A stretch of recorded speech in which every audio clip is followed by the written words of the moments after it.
Hello and very warm welcome to the presentation of Embracer Group's fiscal Q3 results. Very happy to be here today with Group CEO and Founder Lars Wingefors and Group CFO Johan Ekström. I also believe we have a distinguished guest from Milano. We have a new head of sustainability, and I also believe we will talk to Denmark and Copenhagen. So we have a busy agenda today and a very interesting Q3 report to discuss as well. So we'll start with the presentation of the Q3 results. Then I will come back for a Q&A. So without further ado, I will leave it over to you, Lars and Johan. Please go ahead. Thank you, Oscar, and hello everyone, and very welcome to Värmland. I'm pleased to report another stable quarter. Our net sales grow in the quarter to an all-time high of more than 5 billion krona, driven by increase in the games business area, reaching more than 3.7 billion. That was a great performance of the mobile games business, growing on a pro forma basis 34%. And a solid performance from all our premium games businesses. Worth noting were the great performance of Koch Media Publishing, driven by the continued success of Hot Wheels from Milestone, and a solid continued performance from Coffee Stain with their titles Deep Rock Galactic, Satisfactory, and Valheim. We also had a stable year-over-year growth on the partner publishing and film business segment, reaching growth of 67%, reaching more than 1.3 billion sales in the quarter. The profitability came in nicely at 1.1 billion krona, which is an 86% growth year-over-year. And looking at the organic growth on a constant currency basis, the business area games grow 16%. We're also reporting this morning that of the revenues within games business area, 70% are classified as recurring revenues. Looking at the pipeline, we confirmed this morning that we have more than 25 AAA games in the pipeline, scheduled for release latest March 2026. Overall, we are investing into end of December 216 games development project. We had a record all-time high investment into the games portfolio of 925 million in the quarter. And if you compare that to the released games in the quarter, that is 2.5 times more. That will drive the organic growth in the future. Again, the mobile businesses had a really strong performance. Daily active users across the businesses were at average 34 million, and the average monthly active users number is close to 300 million users. The key premium games drivers are titles you recognize from previous reports. Standing out are Borderlands 3 from Gearbox, Hot Wheels Unleashed from Milestone, Let's Sing 2022 from Voxler and Koch Media Publishing, the Deep Rock Galactic, Insurgency Sandstorm, and once again Metro Exodus, now reaching more than 6 million copies sold. We continue to grow the number of people within the group. Organically, we increased our headcounts 16% year-over-year, reaching more than 9,500 people as end of the quarter. Engaged through our 88 internal studios and 18 internal publishers. In the quarter, we had a busy schedule, and I would like to highlight the acquisitions or announced acquisitions of Asmodee and Dark Horse that are an important strategic evolution of our group. Upon closing of this transaction, we will have one of the most diverse portfolio of IPs across the games industry. The transactions has been well received by our employees, business partners, and across the industries. And we feel really confident about the potential synergies in the future of those businesses into the group. Also announcing this morning, and Johan will talk a lot more about this later, is that the process of the main listing on Nasdaq Stockholm main market are ahead of schedule with the ambition to be complete by end of 2022. We reiterate the operational EBIT forecast for the financial year now ending March. So the forecast is reiterated to between 4.3 and 4.7 billion.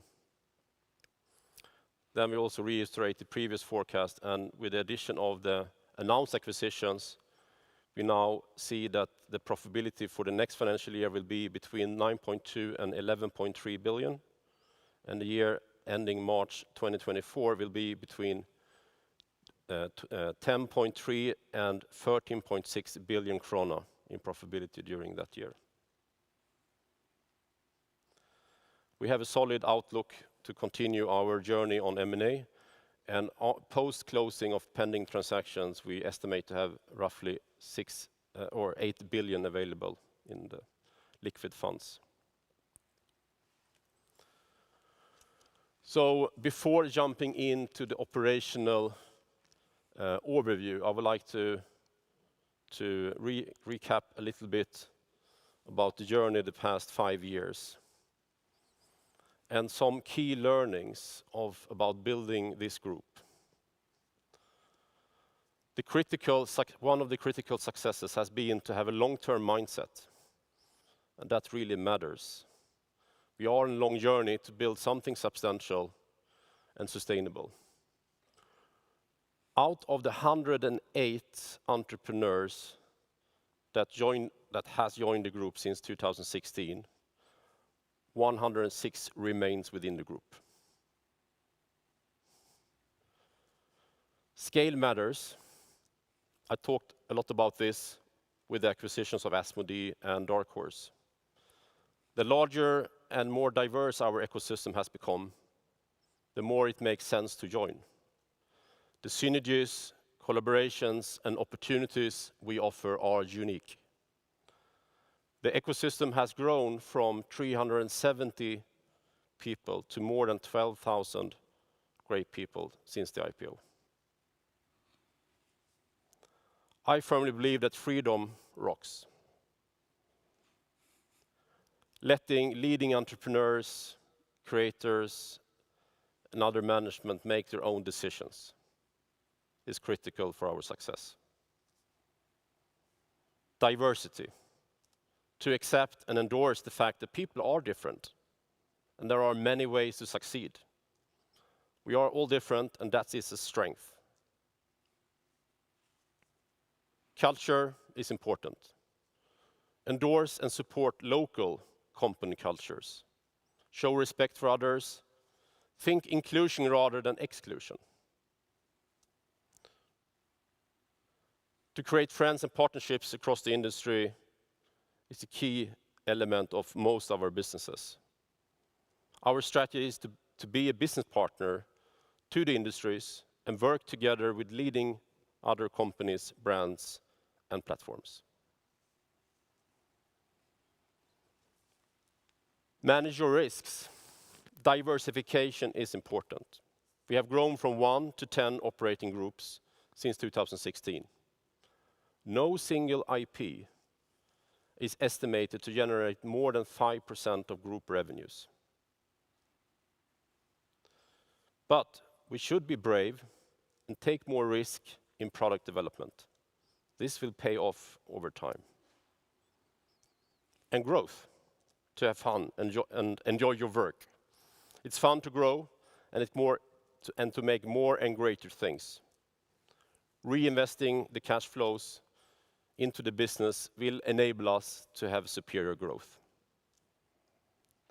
And I would like to end this saying that we just got started. I have another 2 decades to go myself, building this at least. And our ambition is to continue the same strategy over the coming years at the same pace as before, both organically and by adding more great entrepreneurs. So, looking at the businesses in the quarter. Our friends in Vienna at THQ Nordic had a stable quarter. It was a quarter without any notable new releases. They did release an expansion of Kingdom Come: Amalur: Re-Reckoning. But the bulk of the revenues was driven of a strong performance of their back catalog titles, such as SpongeBob, Biomutant, Wreckfest. The quarterly sales was 352 million, and on trailing 12 months basis, they are stable at just about 1.7 billion. Post-quarter, they had a solid release of a title developed in Denmark, Expeditions Rome. And I've been pleased to see it being well received by the communities, 80% Metascore and 88% positive user reviews on Steam. THQ Nordic has an enormous pipeline for the future. Looking ahead, our friends in Essen will release Elyx 2. And Elyx actually was our first big title after the IPO, releasing end of 2017. And I'm super excited to see what Elyx 2 will bring us. Then further on, we have a new SpongeBob game, a new MX vs. ATV. We have the iconic IP of Outcast with a sequel. We have another remake of Destroy All Humans, the iconic IP we acquired from THQ. And finally, we are aiming to have a kick-ass release sequel to Jagged Alliance made in Bulgaria. Moving to our friends across the world within Koch Media Publishing. So Koch Media Publishing makes up of Deep Silver, the publishers of Deep Silver, Prime Matters, Ravenscourt, Milestone, and Vertigo Games. They had a strong performance in the quarter, reaching 728 million of sales, and on trailing 12 months basis, they are about 2.4 billion. New releases in the quarter were solid performance of Let's Sing 2022 from Voxler, their studio in France. Vertigo Games released their own developed product After the Fall that has been in line with our expectations so far, and we are expecting that title to continue to perform well over the coming years. Chorus, the title developed at Deep Silver Fish Labs in Hamburg, has been well received by the communities and on Steam with players. However, commercially, that title has not reached the expectations from the management. Catalog drivers were a super strong performance of Hot Wheels Unleashed, a continued great performance of Metro Exodus, and Saints Row: The Third Remastered. The publishers of Koch Media have a huge pipeline for the futures, and you can see a few of their titles that they are expecting to release over the coming years here, or the coming year. And we have talked a lot about Saints Row before, and I think we're all very excited about that release that are scheduled for August this year.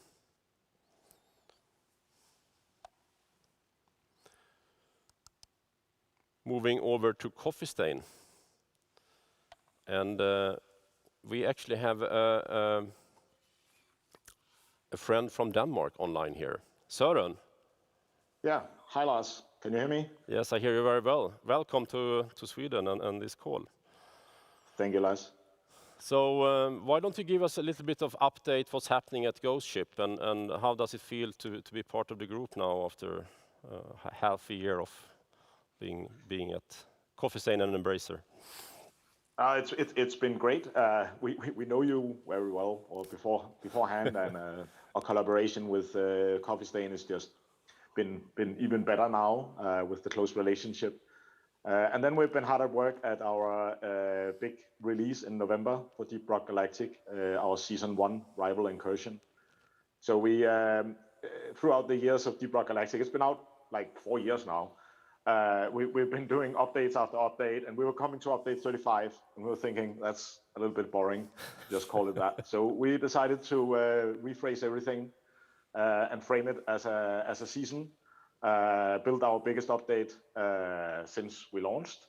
Add a lot of really meaty content that we knew the core players wanted. And then we added a free battle pass for both the new players and existing players.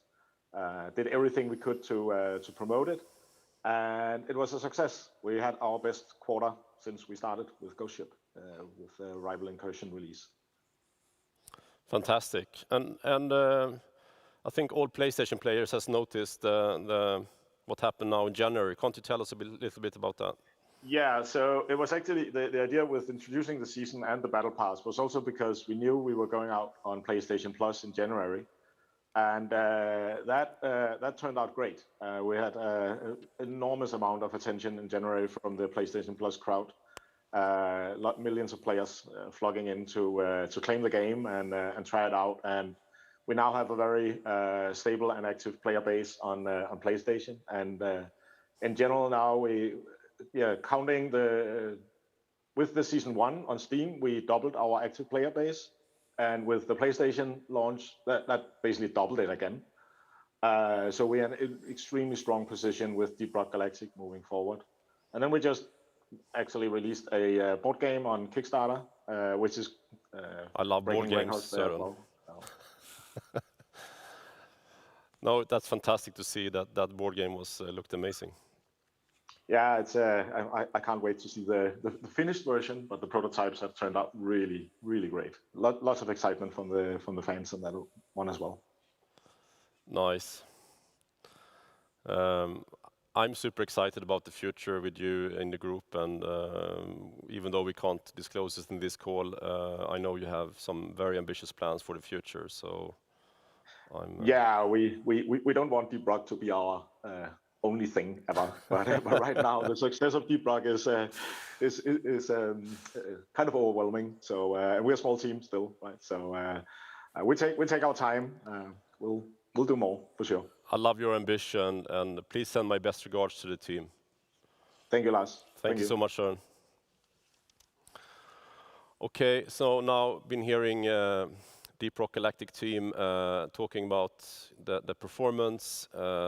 Coffee Stain also had a strong, solid performance of Valheim continued, and Satisfactory that also had a major update during the quarter. The sales in the quarter was 175 million, and on trailing 12 months basis, there are about 1.2 billion in sales. We're also excited about that they announced and setting up a new mobile-first game studio, Coffee Stain Malmö, that will focusing purely on mobile to bring iterations of existing key IPs. They having a very excited pipeline. However, it's not a lot of things that there's just 2 titles announced. Songs of Conquest from our friends in Gothenburg at Lava Potion, and Midnight Ghost Hunt from Vaulted Sky. But Coffee Stain do have some really interesting stuff that will be hopefully released as soon as it's ready. So moving over to our friends in Stockholm at Amplifier Game Invest. They continue to work on their building their organization, and I'm super excited. They've been adding some really key talents to their team in Stockholm, and also they have a new headquarters that could function as a hub for all their studios. During the quarter, they added a great team founded recently in Skövde, Green Tile Digital. So we increase further our presence in Skövde. Commercially, Amplifier is really, I wouldn't say a startup, but basically they're setting up new studios and investing or acquiring new teams and support them to build for the future. So most of Amplifier's revenues will come in the future. However, they do have royalties coming in from the success of one of their studios, Tarsier in Malmö, and the success of Little Nightmares. That had a continued solid performance in the quarter. Moving to our friends across the world at Saber Interactive. They had an all-time high of revenues, 476 million in the quarter. A quarter without any significant releases, but a strong performance of the catalog and the work-for-hire business. On a trailing 12-month basis, they are about 1.5 billion in revenues. Saber has a huge pipeline for the future, and I think the business will look very differently also financially looking ahead. For example, currently they have seven AAA projects in pipeline scheduled for release the latest March 2026.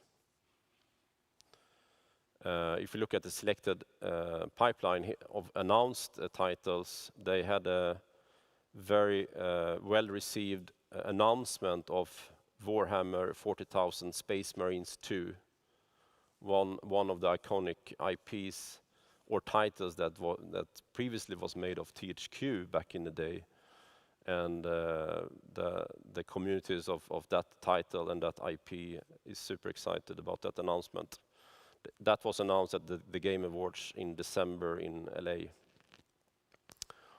Also worth pointing out here, they continue to wrap up the development of Evil Dead, the game that will be released in May this year.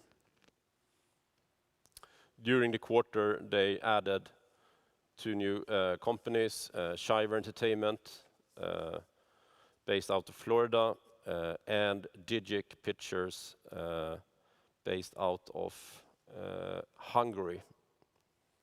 Both studios are adding a lot of key talents and resources into the Saber universe. Key titles, back catalog drivers in the quarter was World War Z Aftermath, Insurgency Sandstorm on console, and the continued performance of SnowRunner. On the new releases, we saw releases of Star Wars Knights Old Republic on Nintendo Switch and World War Z on Nintendo Switch. So heading over to Tel Aviv, Israel, and online we should have Sagi with us. Hi, I'm here. Hello, and welcome to Sweden. How are you, Lars? Yeah, I'm great. How are you? Good. It's sunny here in Tel Aviv. Nice, like not, Karlstad. Yeah. Fantastic. So I thought it was a great idea just to bring you here and to hear you out. You've been part of the group for a few months at least, and also to introduce you to our stakeholders, what's Crazy Labs a little bit, and then obviously what's happening and how does the future look? Yes, it's been great first few months. I can say that for us, it wasn't a surprise, but everything you said when we met is happening. So we both keep our independence while getting this really strong support for anything we want to initiate and do more things. So we feel it's going to be a significant multiplier for our existing force as we move forward. So the company's been around. We founded it in 2010. It's being led today by Guy, my partner who runs the hyper casual business and is our COO, and myself. And we're focusing mainly on great hyper-casual business and growing casual business. We are one of the biggest publishers on mobile, and we're reaching every month almost 100 million people, which is an amazing number to us to have that breadth, and over 200 million people play with our games every month. And so our focus has been on having the best people and processes and technology in order to be able to do repetitive success, which I think it's the hardest thing. To have one great game is hard enough. To have few great games and repetitively is a process which takes a lot of things. So this is one focus, and we're developing technologies and the processes and bringing great people for that.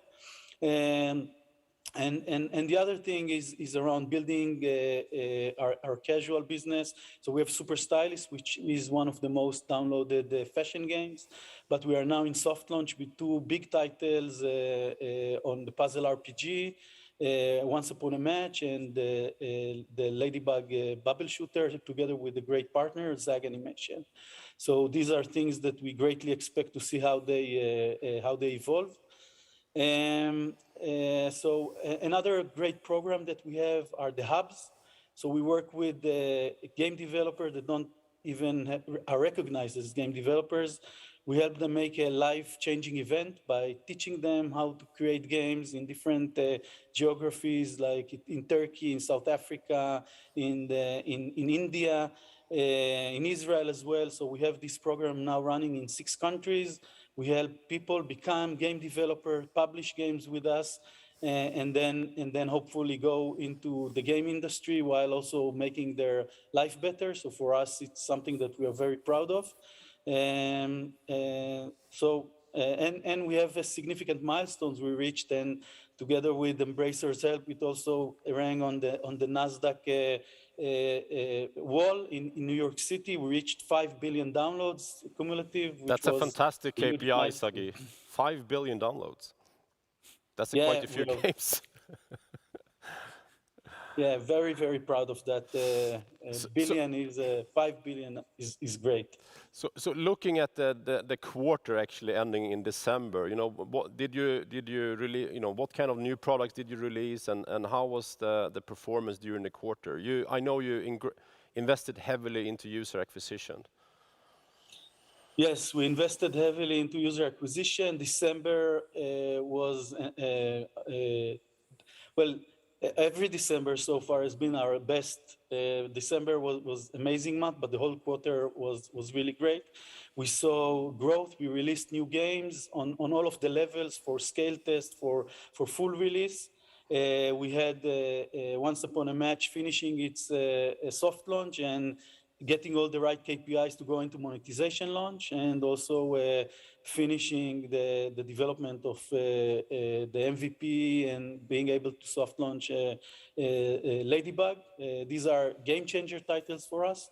And also releasing in Super Stylist the PvP features and other features together with Google, that Google and Apple were asking us, and seeing that it has a good uptake. So all in all, Q4 has been great, and also started very strong Q3, and also started very strong in January this quarter. That sounds encouraging for the future.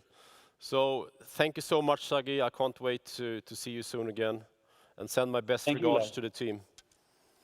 Thank you. So looking at the business unit, DECA, that makes up of the DECA Games business, the Crazy Labs, Thinking Ape, Firescore in India, and iUgo.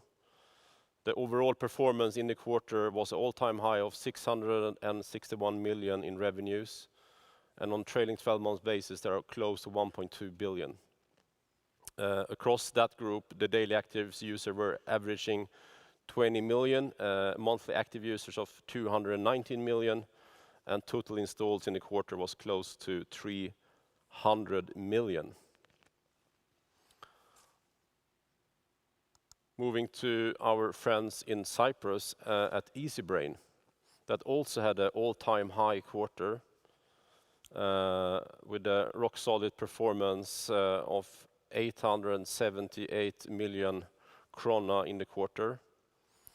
They had more than 14 million daily active users, and I know that number has increased end of the quarter, and averaging 73 million users on a monthly basis. Accumulative, they reached 1 billion downloads of all their products. And looking at the group-wide top 25 chart of titles and performance, they have 8 of the 25 titles. Moving to Frisco and Texas and our friends at Gearbox, they had another stable quarter with revenues of 455 million in the quarter. They did release the Godfall Challenger Edition and a free DLC they brought out for current formats on the Tiny Tina that was previously a DLC for Borderlands 2. Back catalog drivers in the quarter. Borderlands 3 had a rock-solid performance in the quarter. Godfall continued to perform, as did Risk of Rain 2. Gearbox has very ambitious plans for the future. Looking into their pipeline, they're having a slate of 10 AAA titles in the pipeline, currently planned for release until March 2026.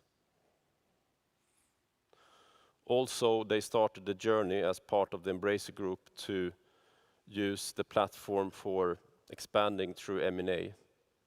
So during the quarter, they announced the acquisitions of the Western operations of Perfect World Entertainment, the publisher of highly successful MMO game Star Trek Online and Neverwinter Nights Online, as well as Remnant that are developed by Gunfire, one of the studios within THQ Nordic, and Torchlight.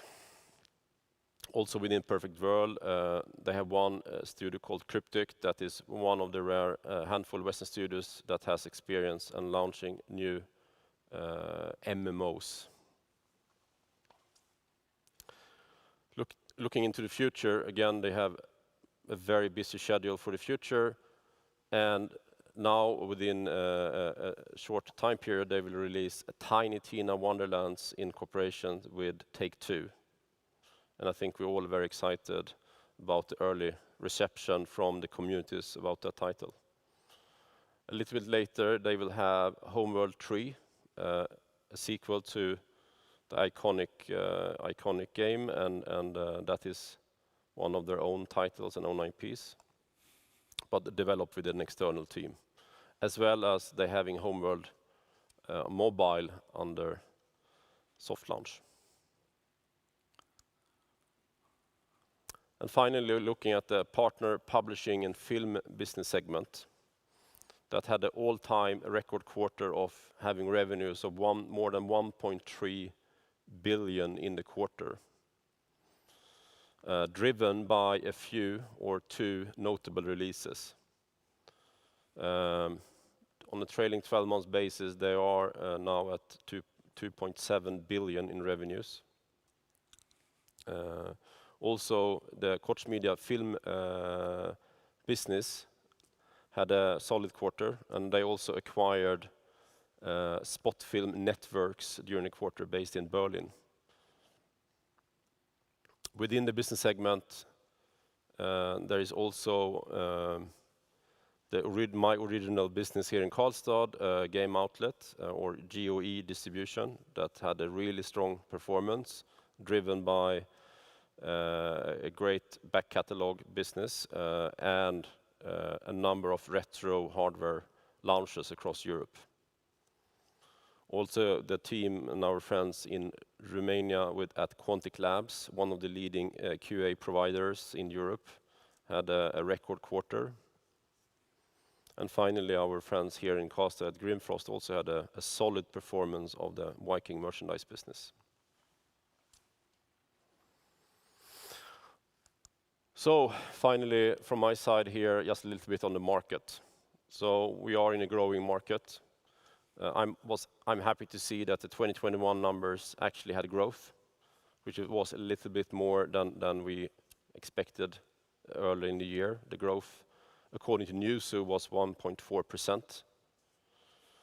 Newzoo are expecting the market to grow year-over-year with 9% until 2024, and the growth expected from Newzoo, the calendar 2022, is 7.4%.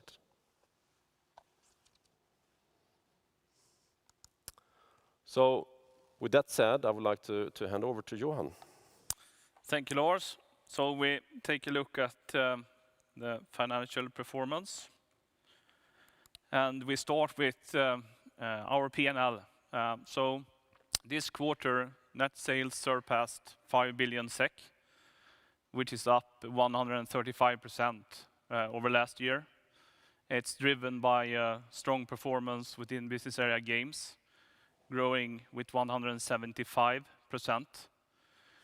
We're also happy to see that we had an all-time high quarter in partner publishing film, yielding a growth of 67% in the quarter. Gross profit in the third quarter amounted to approximately 3.4 billion SEK, resulting in a gross margin of 67%, up 7% versus last year, mainly due to the favorable product mix shift with the increased sales in business area games. Operational EBIT arrived at 1.1 billion SEK, yielding a operational EBIT margin of 22%. Compared to last year, the margin is 6% lower in the quarter. This is mainly explained by the all-time high investments into user acquisitions, where the user acquisition costs in the quarter amounted to 881 million SEK, which is 57% of net sales within the mobile segment. We also saw an increase in headcount in the period. So we are strengthening our company, scaling up to support our growing games portfolio and also to increase our capabilities in general. Looking at the cost per FTE in Q3 versus Q2 on a like-for-like basis, there is no notable difference, so it's at the same level. Adjusted EPS for the quarter was 0.76 SEK, up 43% versus last year.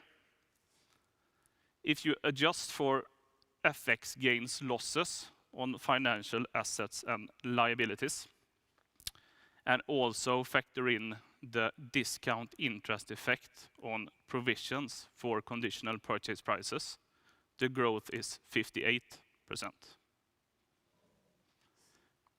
On a full year basis, net sales amount to 14.2 billion, generating operational EBIT of 4.3 billion, with an EBIT margin of 30%, and an adjusted EPS on a full year basis of 3.56 SEK per share.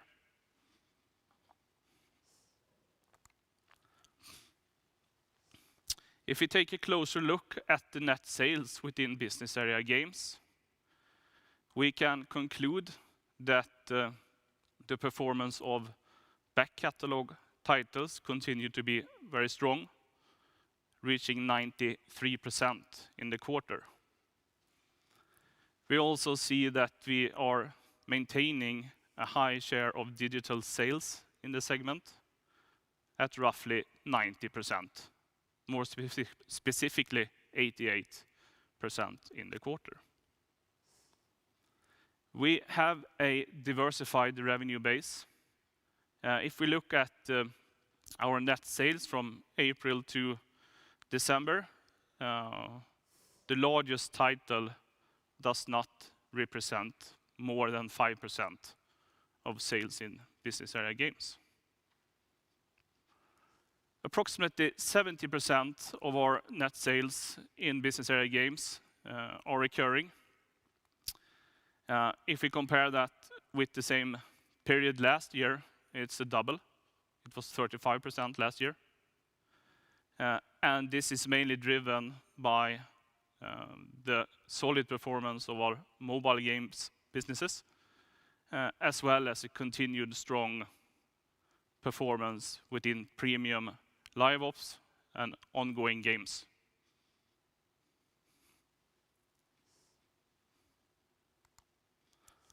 Cash flow, we generate 370 million in free cash flow before changes in working capital in the quarter.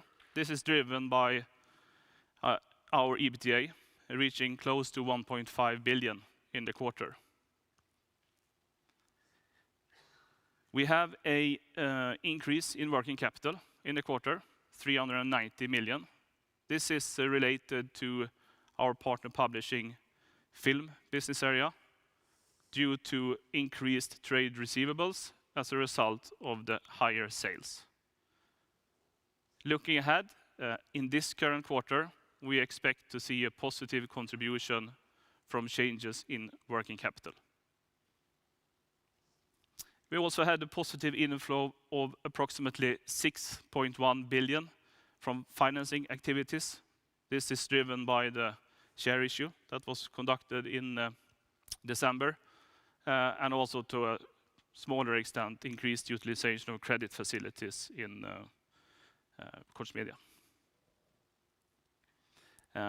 After closing the acquisitions that we have announced but are still to close, we estimate that our available funds will be approximately 8 billion SEK.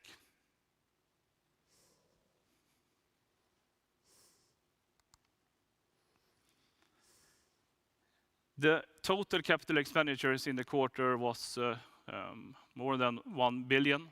The vast majority of this is investments into our games portfolio, 925 million.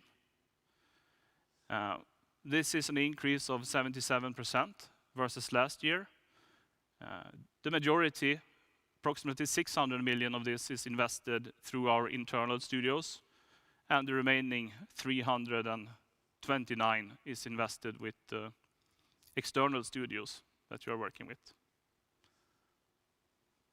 During the quarter, we completed games and released games that had an investment of 377 million, maintaining a high CapEx to completion ratio of 2.5 times, driving or building the foundation for future organic growth.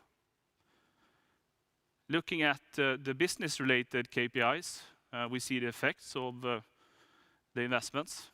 In terms of number of studios that we are working with, at the end of December, we are working with 154 studios, up 36% versus last year. If we are looking at the number of developers that are engaged in our project development, it's more than 7,800 at the end of December, growing close to 70% compared to the same period last year. It also shows in the number of projects that we have in our pipeline.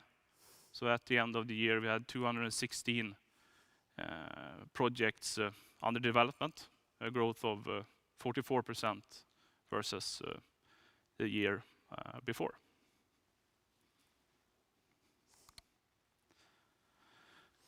Looking at the historical performance of released games, we have a very solid return on investment. So on average, they have yielded 3.3 times the invested amount. Currently, we have 45 projects in this chart that we are looking at. The combined sales contribution from these 45 projects is 11.3 billion. the contribution of the same 45 projects, it's 7.8 billion. And the total investment for these projects is 2.4 billion SEK. Here, contribution is defined as the gross profit generated from the project, less also marketing expenses. Then if we look at the average title performance based on the project data that we have, we note that the average title has contributed 251 million in sales, having a contribution of 172 million, and an average cost of production or investment of 53 million.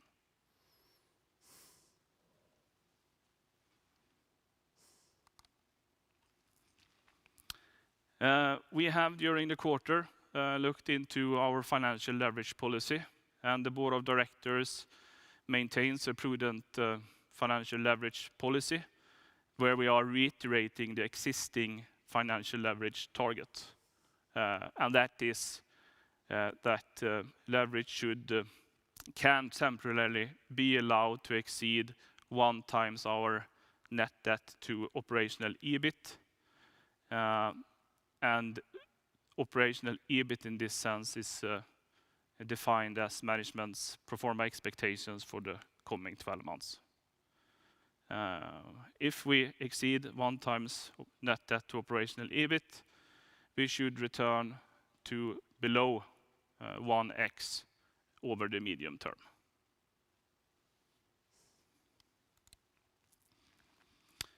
If we look at, so here we have a slide where we look more closely into organic growth and pro forma growth. So on the left-hand side, we have a bridge explaining how we calculate the organic growth. In the quarter, it was 16%. When you look at organic growth, we are excluding this year's sales for companies that was not part of the Embracer Group last year. In this case, we are starting with the 3.7 billion SEK in net sales for the period, and then we are excluding 2.1 billion from that to reach the organic reference net sales number, which is compared then to what we did last year. We also adjust for changes in currencies so that we are able to compare apples and apples. In this case, adjusting for currency, last year's sales in the quarter for business area game was 1.375 billion SEK. And now we have increased that with 219 million, growing with 16%. Looking at what we are excluding, we are excluding sales in Gearbox and Easybrain, as they joined us 1st of April this fiscal year. We are also excluding the majority of the sales within DECA, except for the DECA legacy business. We are also excluding the net sales coming from acquired IPs within DECA. Lastly, there are bolt-on acquisitions in Saber and Koch that are excluded. All of these adjustments summing up to the 2.1 billion that we are excluding in the graph there. On the right-hand side, we instead have the pro forma growth. There we add last year's net sales of acquisitions made. So we start with the reported net sales of last year, which was 1,355 million, and then we add the historical performance for acquisitions made during the year, which is 1.7. We also adjust here for changes in currencies. So the base amount that we are comparing with the actual net sales in this year is 3.1 billion SEK. We generated 3.7 in the quarter. We are growing 600 million, which is 19%.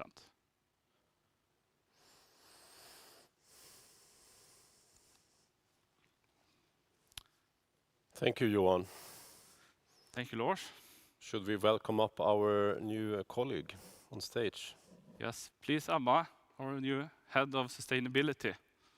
Thank you. Welcome.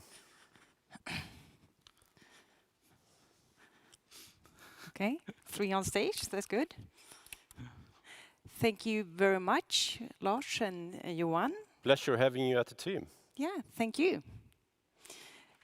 So my name is Emma Ire, and I'm since a couple of weeks back I'm head of sustainability at Embracer, and I'm working closely together with Karin Edner and the rest of the great team. So, in a way, sustainability is very simple. It is actually about doing what we always have done, but to think and to act a bit broader, a bit more long term.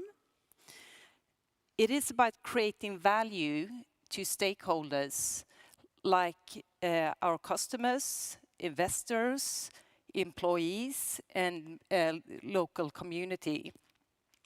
And values it's when I say value, I think about diversity, inclusion, mental health, paying tax. So it's a broad perspective, and it's also financial return to give back to society. And I think these points seems very obvious. It's hard to not stand behind them. It's really easy to stand behind them. But they are also very difficult, very complex for us, for the whole industry, and for companies in other sectors as well. And sustainability is about living our values, no matter if it benefits us financially or not. So our values will always be the base for our sustainability work, today and in the future. It's very much about risk management as well, to be aware of different risks and to manage these risks. And it can be legal risks, financial risks, and other risks linked to or in the area of sustainability.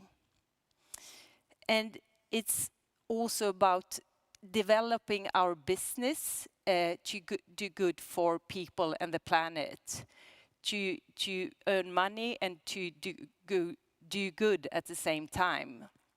So it's about values, it's about risks, and it's about business development. And I think you already know that our sustainability strategy is called Smarter Business Framework. And as I said earlier, it's all about creating value for our stakeholders and acting in line with our values. And the framework is based on 3 pillars: great people, solid work, our products, and greener planet. And we have done lots of great things this quarter, and I will just mention a few. We are having an ongoing dialogue with management in all companies to get a common understanding of what sustainability is for Embracer, for the group, and how we can support each other in these efforts. We have organized a couple of webinars for all employees. Everyone are welcome.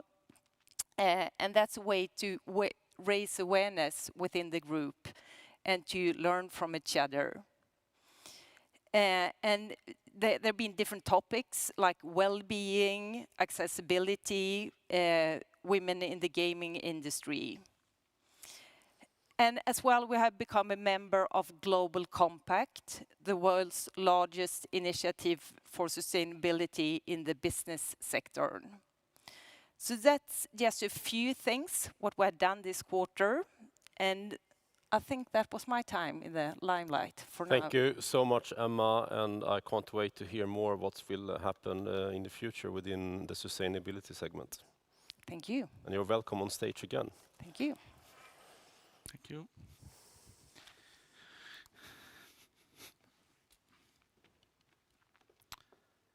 Yes, on to some deep dives.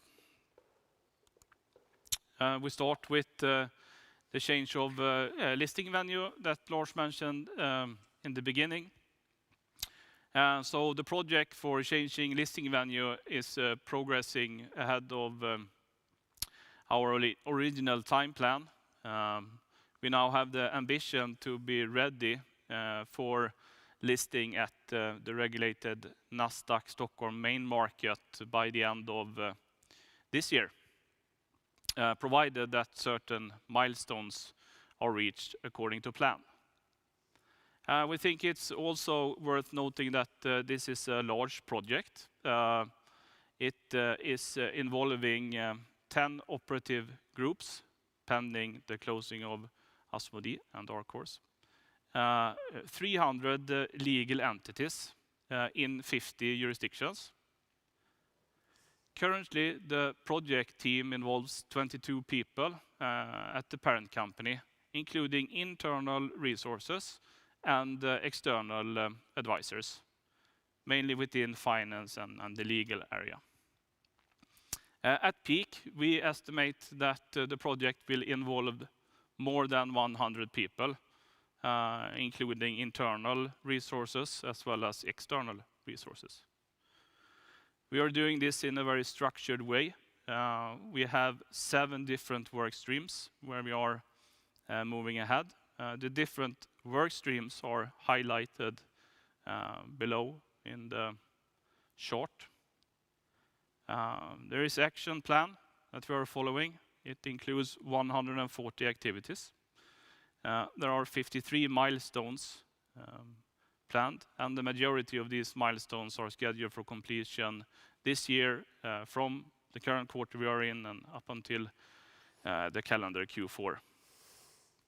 To mention a few key milestones that we have in the project, of course, as you all know, the transition to IFRS reporting is a key milestone. There are also pro forma preparations needed for the finalization of the prospectus. So if we look currently, there are 28 entities or acquisitions that currently needs to be taken into account when making the pro forma calculations. And to that, we will add any acquisitions being made from now on and until the prospectus is finished. That could be a few, Johan. We also there will be a stock exchange audit.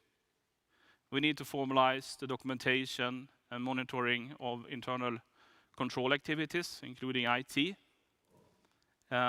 We need to make the prospectus itself, and we will also need to issue more steering documents in terms of policies, instructions, and guidelines. I'm so glad to have you, Johan, managing this. You are welcome to take work stream number 5. Okay.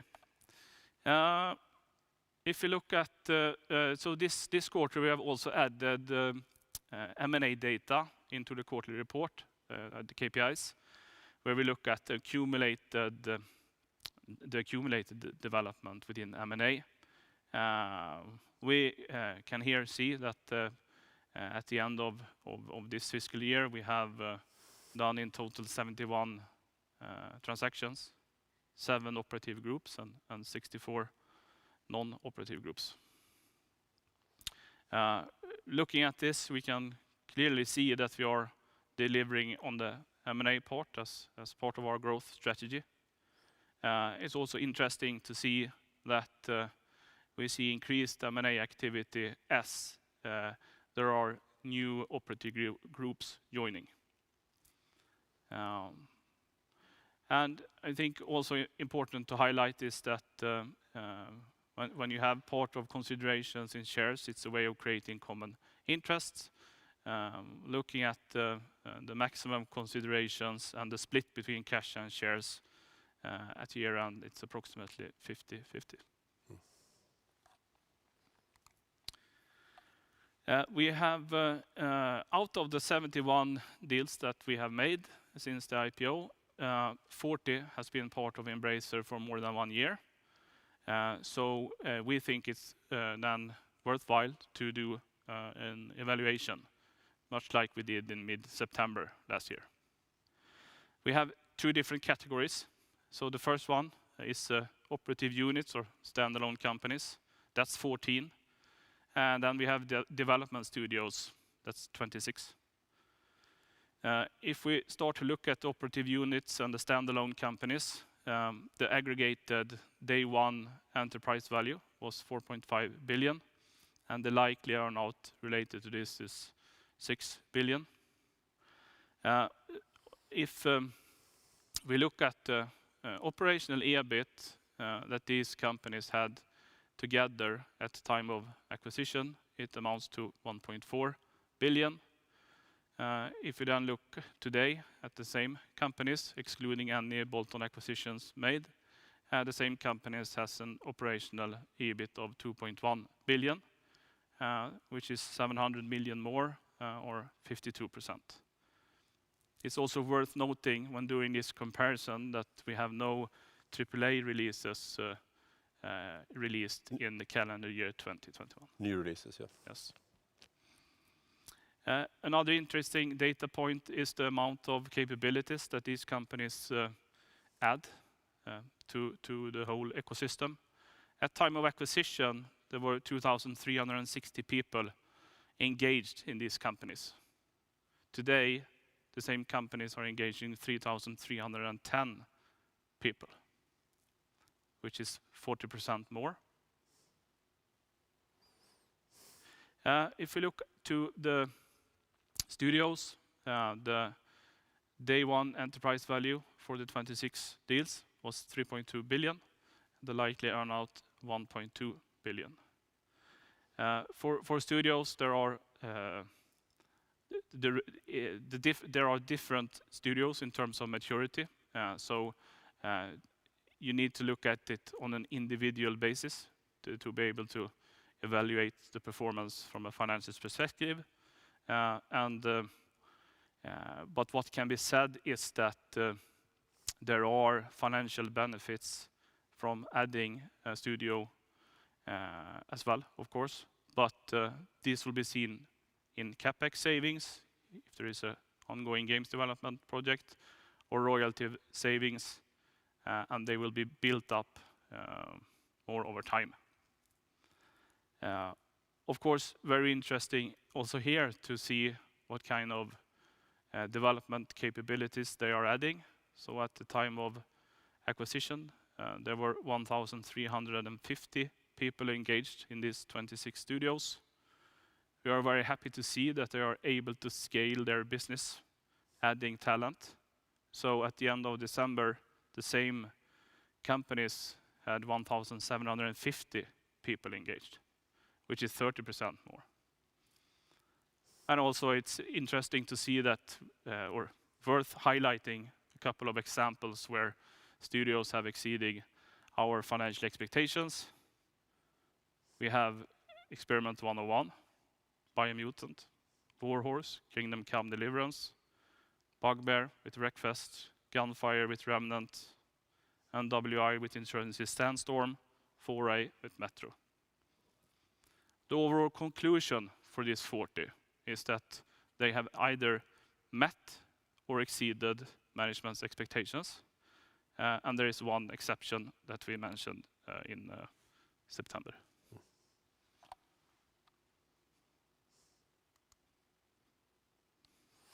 Thank you, Johan. Yeah. I would like to highlight our publishers across the world. We are talking a lot about all our games development projects, and sometimes I'm getting asked the questions, how do you manage, how do you produce, how do you do the marketing and so on.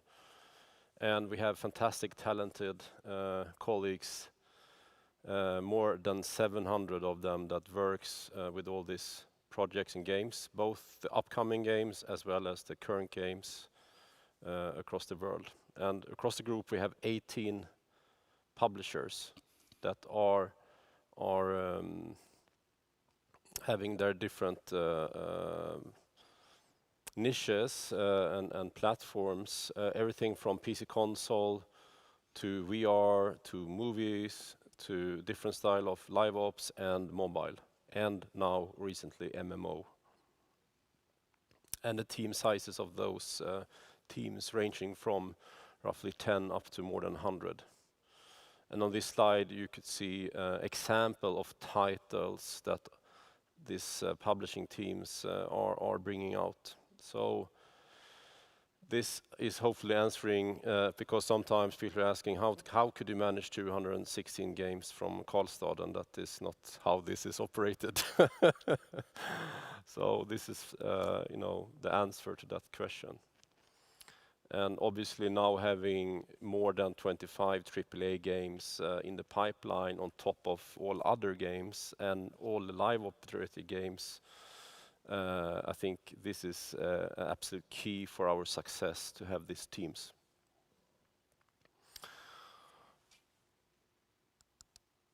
So,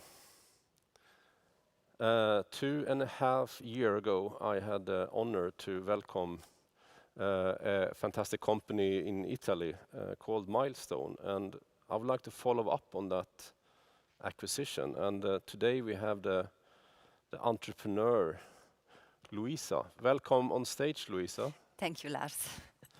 I would like to hand over this box here for you. If you push the green button, you could change the slides. Thank you very much, for inviting me and to share a little bit of Milestone and our experience, in the Embracer family in these 3 years. I think we can start with just couple of words of Milestone. Milestone, I think, is a beautiful company. We are based in the very center of Milan.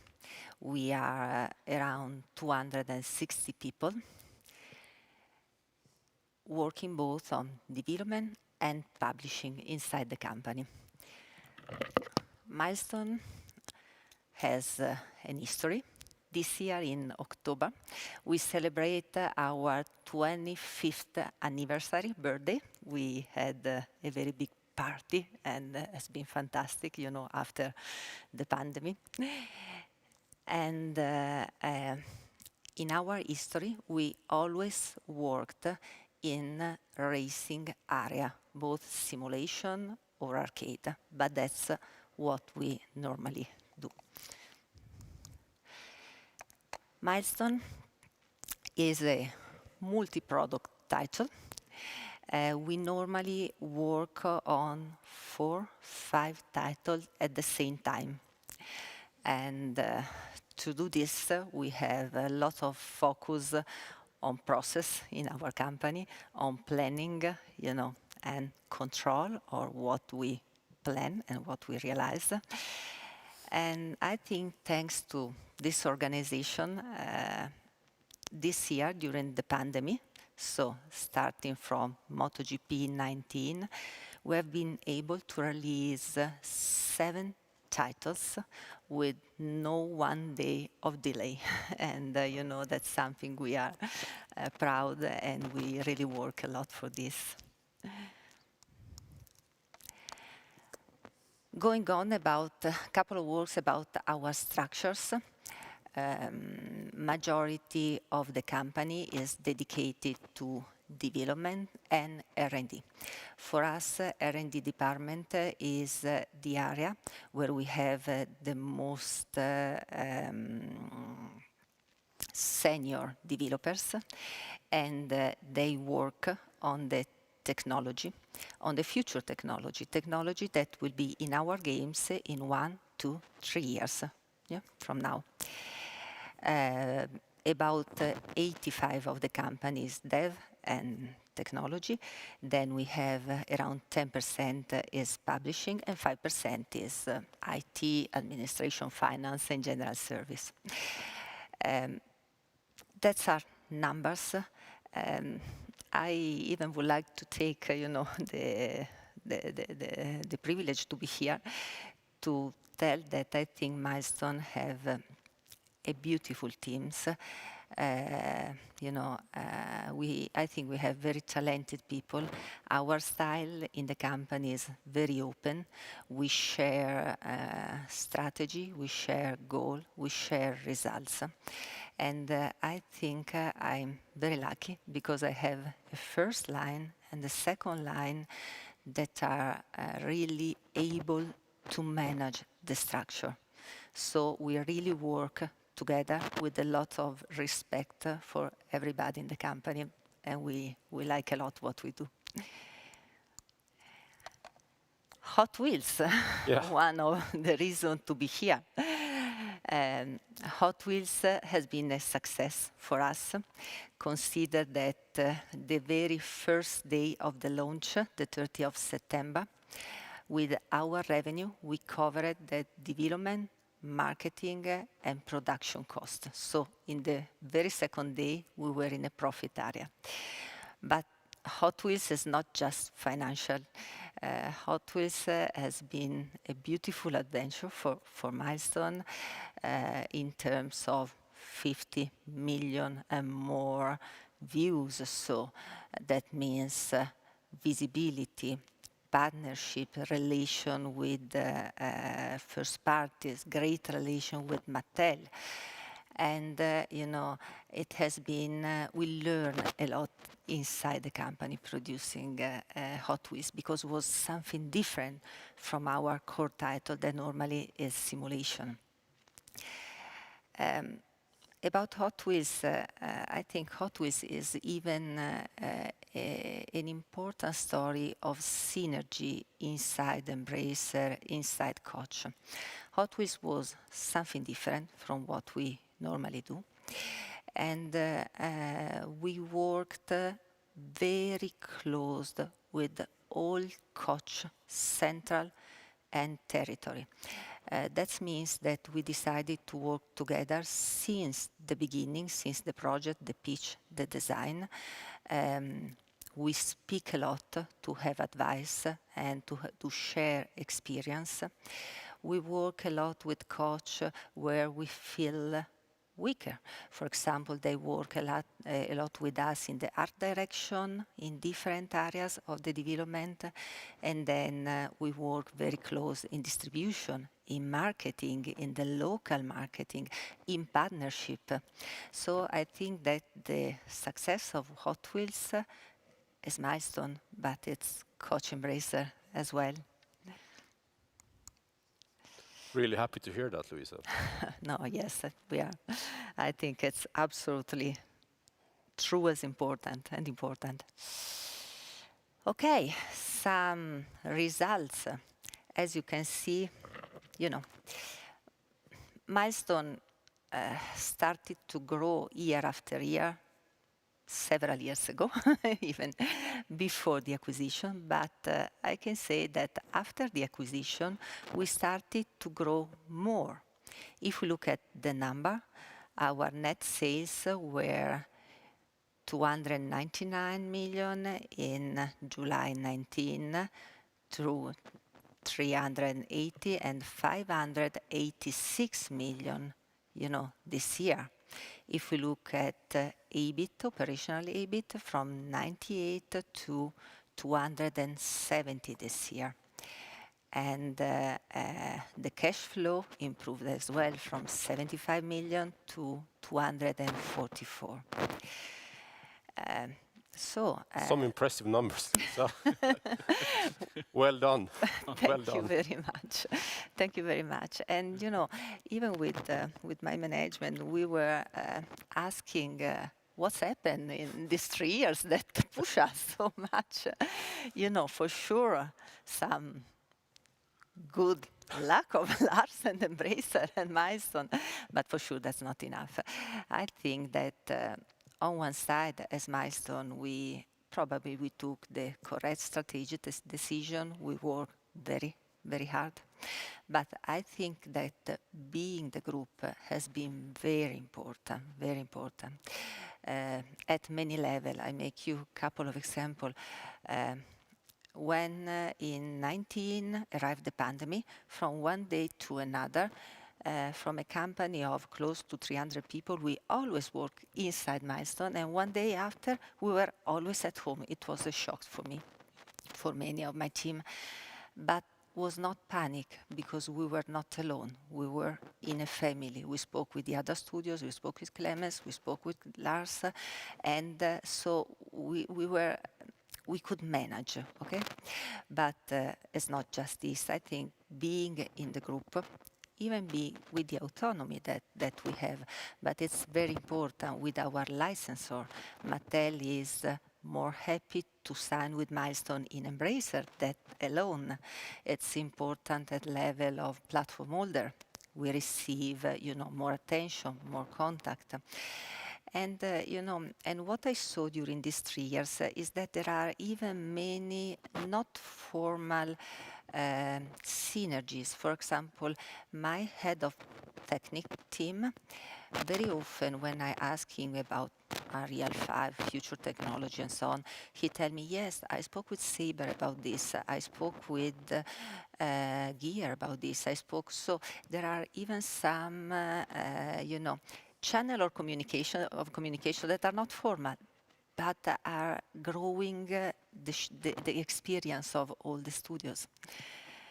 So, to close. Oh, how is the future looking, Luisa? Now you had the Hot Wheels. Will you bring out more content and without disclosing any new things that you can't do?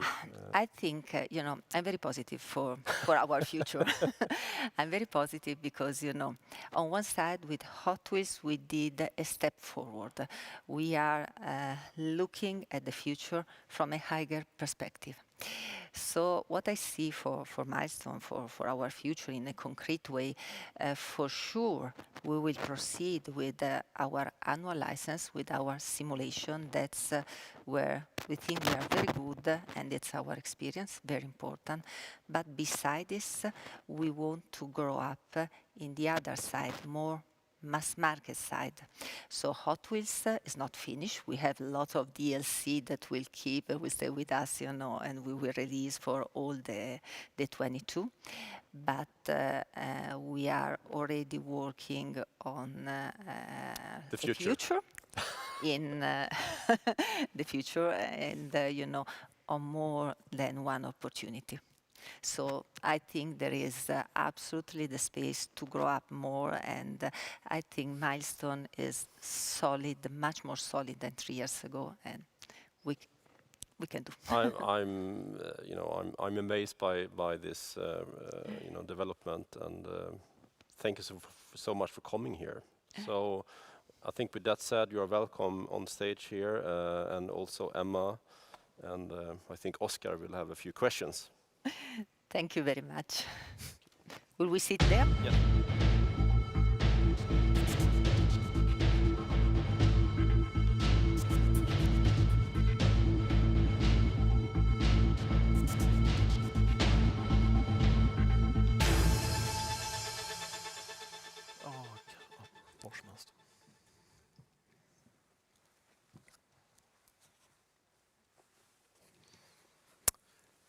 Okay, so welcome back for the Q&A. I have a lot of company today, 4 people to ask questions to. But I'm going to start with you, Lars, on the Q3 results.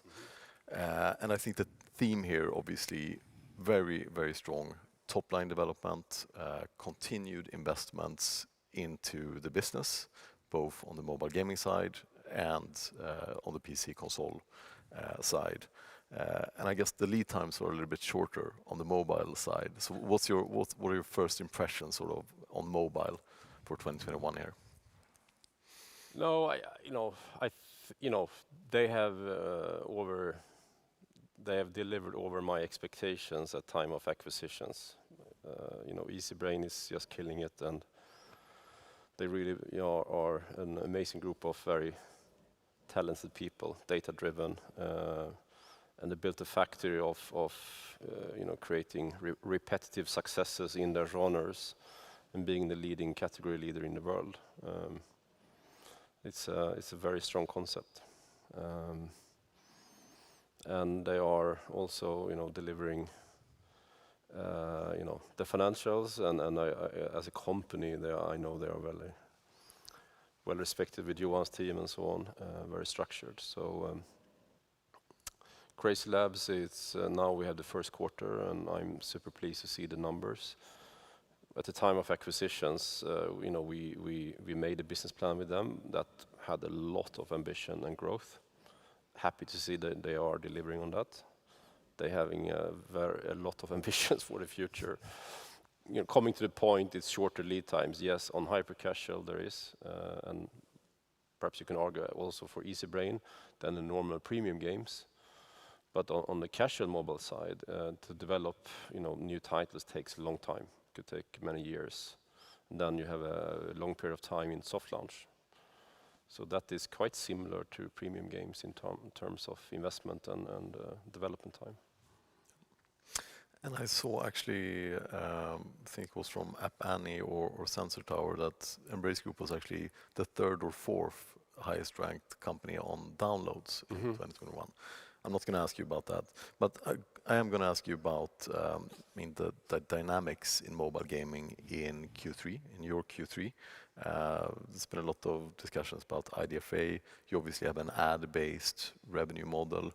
What can you say about the sort of returns on marketing and sort of ROI in Q3 and what that means for the coming quarters?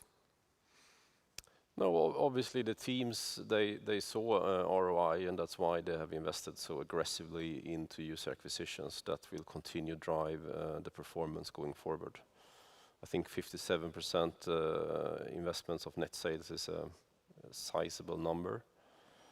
I think both Easybrain and Crazy Lab has been able to manage the not IFRS but IDFA situation well. They work very closely, with their data teams and external companies that are providing services for this. So I feel confident about continued success. I think we have been, I wouldn't use the word lucky, but we've been in a position in the mobile games market with the ads-driven business primarily that has been potentially less affected by the IDFA changes than the normal in-app purchase whale-driven businesses. Yep. And then on the organic side, because obviously the mobile gaming growth is mainly non-organic, should be clear about that. But so the organic growth 16% in the games business in the quarter, and it seems from Johan's nice slides there, around 200 million higher organically year on year. So I guess Koch Media Publishing is the main driver of that very strong performance. What would you mention, especially on Koch Media side? Is it Metro and Saints Row, and of course the fantastic Hot Wheels release as well? I think Hot Wheels explains a sizable portion of that growth, to be honest. Luisa and the team had a fantastic success with Hot Wheels in the quarter. It was a solid performance of the back catalog, including the titles you mentioned, Metro and Saints Row and many others. But I think without the success of Hot Wheels, that organic growth would not be the same. So I think that explains that outperformance. Great. And then Luisa, actually jump in with a few questions for you. We heard your presentation, and I watched the Hot Wheels release during the past few months here.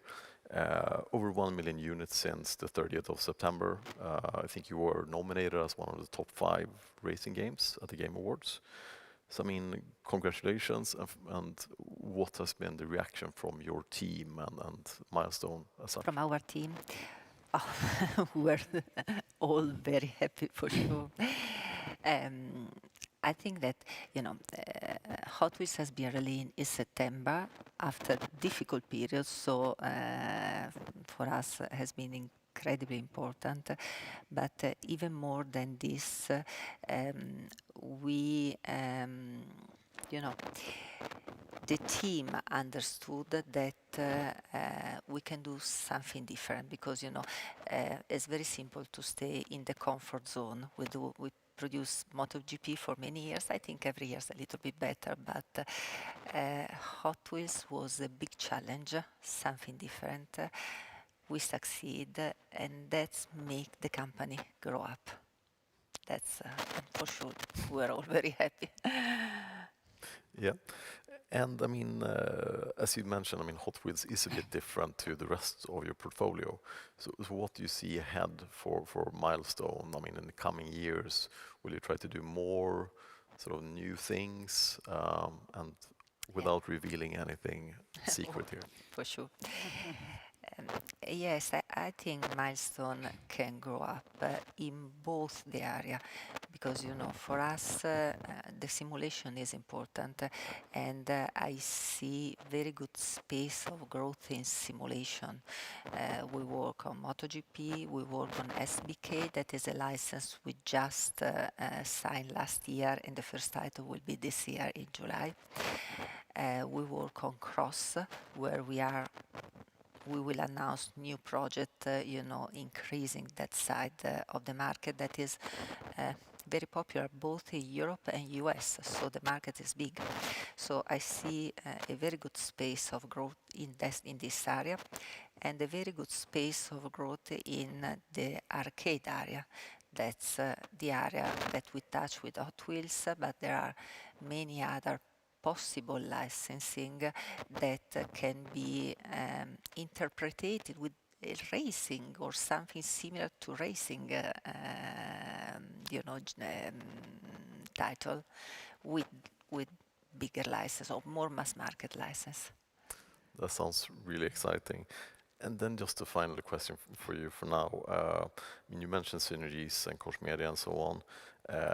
And I just want to ask, I mean, there are other sort of racing studios in the group. You have Bugbear with Wreckfest, Saber with Dakar, for example, and Rainbow with MX. Sure. Are you working anything with them at all, or is it sort of separate business? Yes, we have several contacts. I make you an example with Rainbow. We work together on some technology related to the online. We work together on some assets because, bike are very similar. So we are sharing, both asset or, tools, whatever. We had some good contact with Saber to understand, even for the future, what will be in our title, how we move on the future, just with DLC. Should we think to virtual currency in racing? What are you doing? So we have several chats to understand together. So the answer is yes, and I think we can do even more, but in the past 2 years without traveling and so on was a little bit more difficult, but I think that's a big value of being in the group. I look forward to following the progress. Thank you. So I mean, back a bit to Q3 for the group. And I mean, Saints Row obviously doing well. Big year for the Saints Row franchise. What is your feeling around the interest for the franchise and the upcoming launch here of the Saints Row reboot later this year, and the progress of the development team? No, I'm even more excited or as excited as I did before. I think it's been, you could follow the progress with the communities, and they're putting out new trailers. They had a strong trailer at the Game Awards, and I think we all feel confident about the release for August. So it will be a big title. Understood. And then, I mean, Deep Rock Galactic, we heard from Søren, seems like a very successful launch on PlayStation Plus, PlayStation Now. What can you say about the sort of business model on PlayStation? How does it work? I think it's a long-term investment to get engaged players, and they got a kickstart now on PlayStation, and you could hear him. He's saying he's doubling the community of Deep Rock. I think it's just fantastic base for the future of that IP to bring out, you know, more things. Commercially, you know, you make a deal. You know, without specifically talking about this deal, you're getting normally some kind of upfront fee from the platform, which is not, you know, in the overall greater scheme of things, is not really notable as such. It helps, but I think the value is more in the long term. And then you get a little bit of sales, obviously, on top of that now, on DLCs and so on. So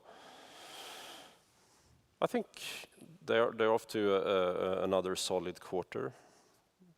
But I'm more excited about the long-term prospects of Deep Rock Galactic and team. Understood.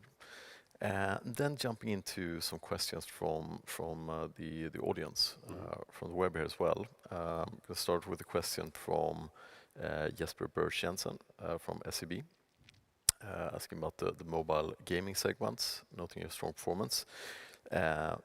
Should we consider the UA spending levels at 57% of mobile gaming sales as sustainable, or was this a case of exceptional marketing conditions in the quarter?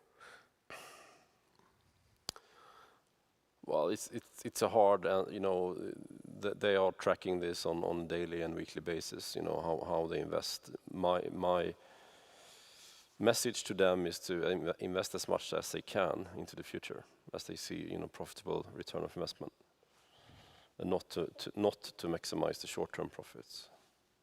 Where that takes us every quarter, well, it's hard to predict that number. I hope that number will be still at a very high level. Perhaps then we're making a bit less in absolute numbers in EBIT, but that will generate more profits on the long term. But for sure, you know, I think 57%. I hope we'll see, perhaps even this quarter, a similar number. So. And I guess, I mean, between Deka, I mean, Crazy Labs to a large extent, and Easybrain, what are the dynamics between these two? I guess Crazy Labs has higher spending relative to sales than Easybrain in Q3 specifically. Crazy Labs has a higher, well, let's put it this way, you know, Crazy Labs as a hyper-casual publisher, they have a lower EBIT margin over time. You know, if then Easybrain is a category leader, and their games are played for a much longer time. You know, they have consumers of Sudoku and other titles that being played for many, many years. So their EBIT margins over time are higher. But with that said, Crazy Labs are profitable, they are in line with expectations, and I expect them to grow. But Crazy Labs have a higher percentage of sales in user acquisitions than Easybrain. Yeah. And I mean, any indications for Q4? Should we expect a similar level here in Q4, strong momentum? I expect them to continue to invest, so you know, don't expect too much in terms of profit on the short term, expect more on the long term. Understood. And then follow-up questions from Jesper here. Any comments on player churn within mobile would also be appreciated. What can you say there? I think it's hard, you know. Again, I would like to stay hyper casual. You have consumers downloading, playing the game for a short period of time. Sometimes it could be, you know, months. but sometimes it could be, you know, minutes. So again, different profile from the category of Easybrain. So you need high volume to be successful. And staying on a similar note here, a question from Rasmus at SHB. How do you structure your UA spend, and what kind of sort of payback, break even, or other metric do you use, or rather the companies use? How should we answer that, Johan? No, I think first, I think it's also important to note that there are separate operative groups, and there will be no sort of Embracer model for it. It's their models. I think that's the color to give on it. You know, when I'm asking that question, I'm getting a huge spreadsheet with thousands of lines, and it looks amazing. But I'm fully trusting the entrepreneurs to make those decisions. And you know, how many days the return of investments and so on, I think it really varies between the companies. But there is so many different factors in this, so it's hard to answer that. Yeah, it's a good deep dive topic in the future. Yes, could be. Then 2 questions from Matti Littunen at Bernstein. First one is, should we expect any short-term impact on the partner publishing contract with Activision Blizzard from a potential acquisition by Microsoft, or are there contractual protection regarding these types of changing control? No, I think it's too early to say. You know, in general, Microsoft is a great business partner, and so are Activision nowadays. So I'm not overly concerned on that front. In the end of the day, they need to be the leading provider of that service in Europe. And if they are, I'm confident that Koch Media in general could continue to consolidate that market. Not meaning now M&A, meaning, you know, adding more business partners or increase the business within each partner. So it's in general, I'm confident that, again, partner publishing, without being bullish, saying they will have a stable performance. Understood. And then the second question, I think we've asked already on retention and so on. Then a question or 2 questions rather from, 2 questions, but I think one that we'll ask, and this is for you, Johan. A question from Jakob Edler from Danske, asking about cash flows. It's affected by build-up of working capital of some 390 million SEK. I know you talked about it shortly in the presentation, but could you provide some more comments and flavor on that build-up, and perhaps also how we should think about it in Q4 now, the final quarter of the year? Oh, yeah, I think it is related to the partner publishing business, and which had a fantastic sales quarter. So in terms of as a percentage of sales, it's not unusual, and we expect to have the trade receivables, of course, being paid in this quarter. So we also then expect to have a positive cash flow from changing working capital at the total level for this quarter ending end of March. Understood. Very good. Then a question here on from Nicolas Langlais at BNP Paribas Exane. The pipeline that you reiterated today, 25 AAA games by full year 26, implies sort of 6 new AAA games per year. Is that the number we should have in mind for the full year 2023, or can you do better given recent game delays?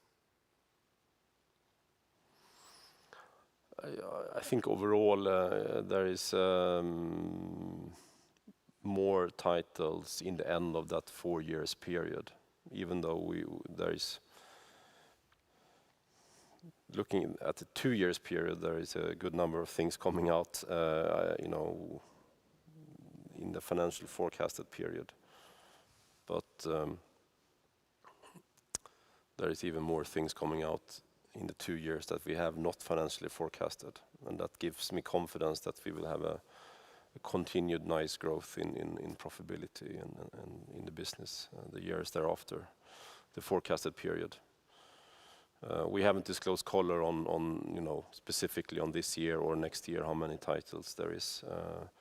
Overall, we reiterated the financial forecast, and that's the key KPI for us, and to do the business in that range. So. And jumping into a few questions from myself on the guidance and the pipeline, starting with this year, actually, you reiterated the guidance. Still, I wouldn't call it a wide range, but it's not a more narrow range than last time, at least, despite time having passed. So I mean, solid Q3, I think, was slightly above consensus expectations. You've moved Evil Dead. I think a smaller title, Spellforce, has been moved as well. You've also seen some positive FX changes, perhaps. Could you talk a little bit about the dynamics this year? What has changed? Well, in this current quarter, you know, we are in the games industry, so there is many factors. On the mobile side, you know, the profitability and the operational EBIT fully depends on the amount of user acquisitions they are investing.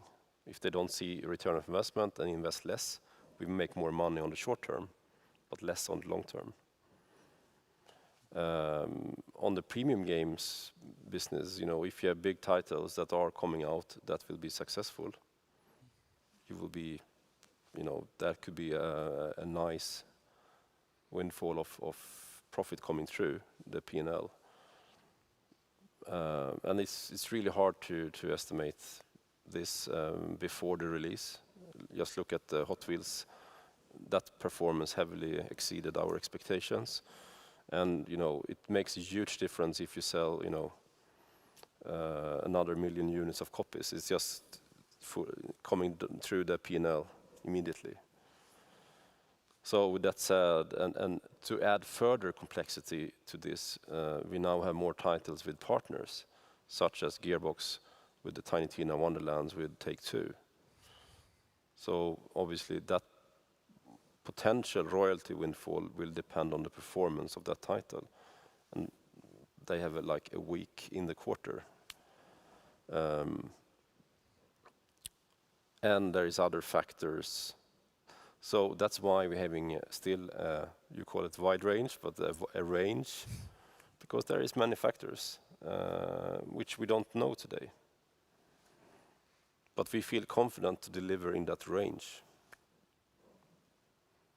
Great. And I have to ask, I mean, this is a small question, but Evil Dead, was that in the previous guidance or not for this year? I can't disclose what's in the previous guidance or not. And sometimes titles could be, you know, in very end of quarter. Sometimes there is a little bit of windfalls, but the bulk of it could be in coming quarters, like Hot Wheels. I'm not saying that is the case with Evil Dead, but could be. Understood. And then for the coming years here, you upgraded your guidance mainly as a result of the acquisitions done in December. Is there anything else, any other changes, or is it solely sort of the guidance that you gave for the acquisitions? So. Great. And I mean, looking into your presentation and some further details, I think, on the pipeline, you mentioned that Gearbox has 10 AAA titles in the pipeline, Saber, I think, 7, and I would guess then Koch Media also 7. Well, we said this morning at least 25, didn't we? Interesting. Did miss that actually. Very interesting. But starting with Gearbox, 10 AAA titles in the next 4 years.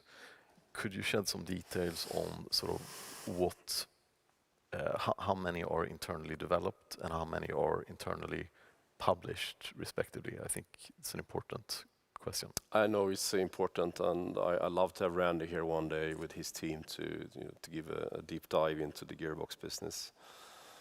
I hope the pandemic allows that to happen in the future, but I think it's a bit premature by me to give color on that specifically. Gearbox are heavily recruiting across their studios. They're setting up new studios in Montreal, and they are growing. So, but there is also titles that are externally developed. They also have, of that 10 titles, there is a few that are more in the concept phase or in the pre-production phase. So they need to deliver on the business plan to add more resources to deliver all those games, and they seem to be on track on that, but they're having a very ambitious business plan. Understood. So we can expect a rapid scaling up of investments there over a sort of 3-4 year period. Yes. Understood. And then Saber, also at least seven AAA titles, of which I think one AAA title and one other title is announced. What can you say about the hype, the reception, the interest for Evil Dead and Space Marine 2? I think it's super strong. Evil Dead is not defined as a AAA because it's not 100 developers, but it looks solid according to Matt. They added a little bit of development time, as you noticed, to the project, so I think they feel confident about the release. They brought out pre-ordering programs, for example, and sold out immediately and on collector's editions and so on. So there is a nice request demand of that product. Space Marines, I think we all saw that trailer was the most viewed trailer on the Game Awards. Amazing excitement around that title. That will be a huge game, and they're putting some heavy extra resources into that. So I'm not normally, using that words, but it looks amazing. Yeah. No. That will be exciting. And what can you say about the Saber further out in the future, I guess? I think there's been an announcement of the Knights of the Old Republic remake together with Sony. What can you say about the interest for that game? It seems quite high. I see people talking a lot about it. Trailer was well received.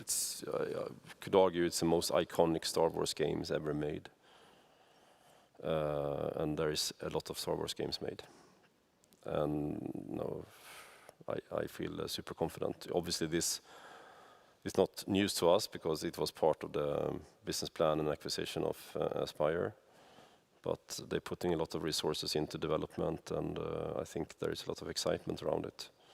I can't wait to see what they are to announce next on this. Yeah, and we've seen some less favorably received sort of remastered versions of iconic games from other companies in the past couple of months. Would you say for the KOTOR remake, does the ambition sort of match the interest from fans? Well, they certainly have a lot of development resources into that remake.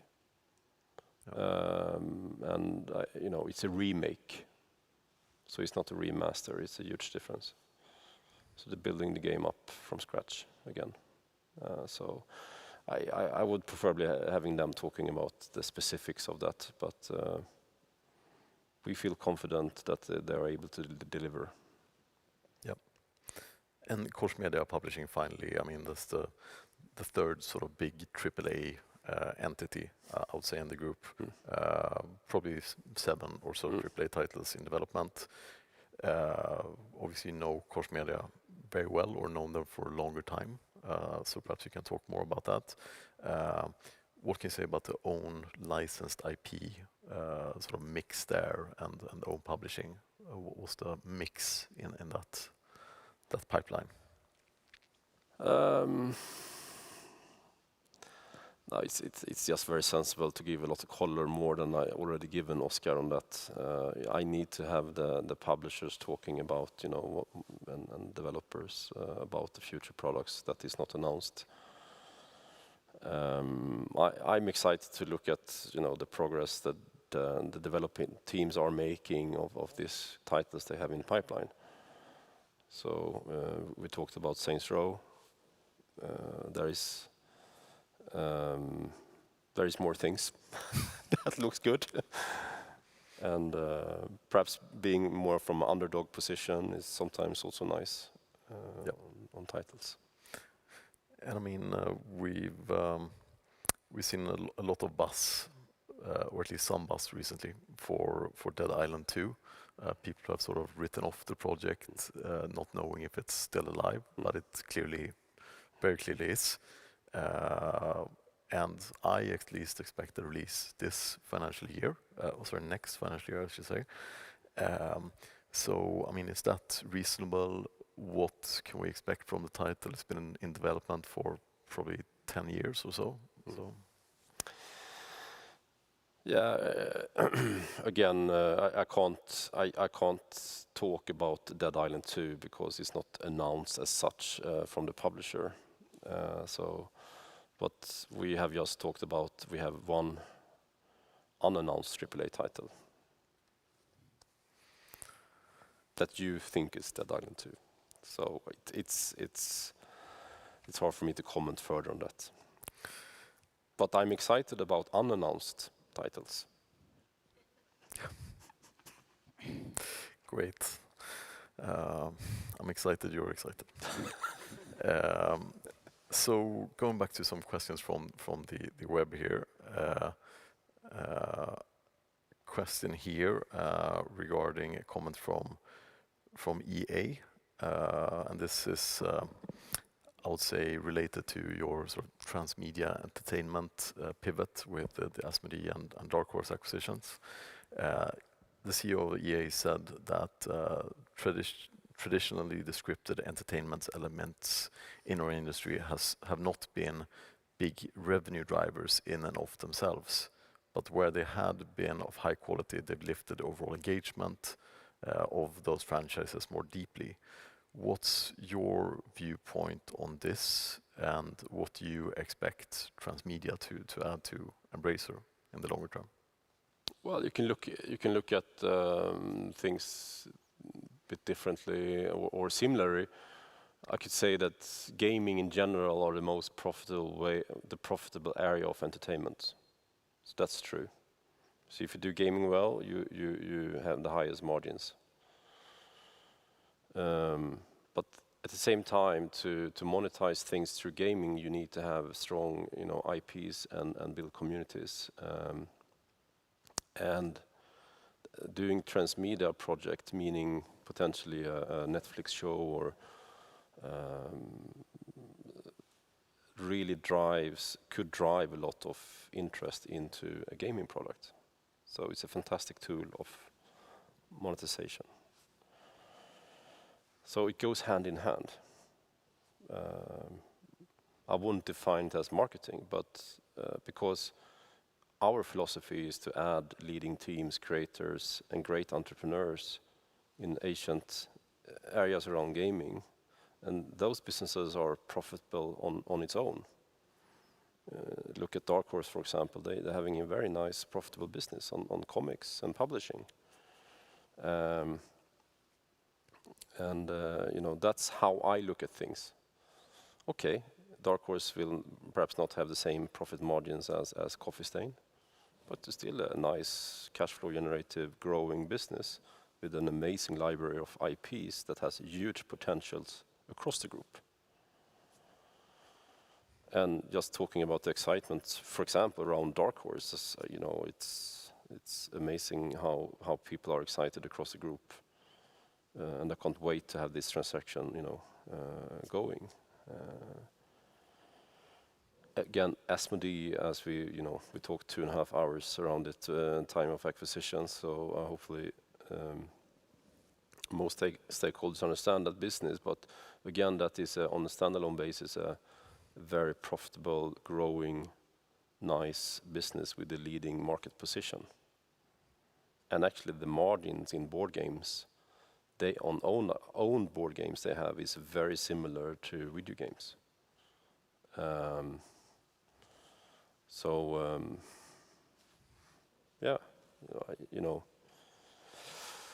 So that's kind of summarizes the thinking, I think, how we think of this transmedia.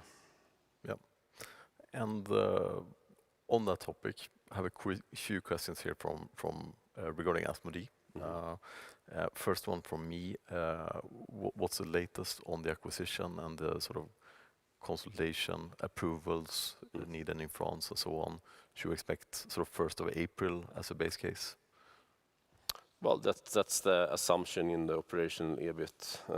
I think it's a bit sensible to comment on regulatory filings because it's not really in our hands. But I have no other news on that topic, and the assumption is that it will be 1st of April inclusion into the numbers. Yep, understood. Then we had a question on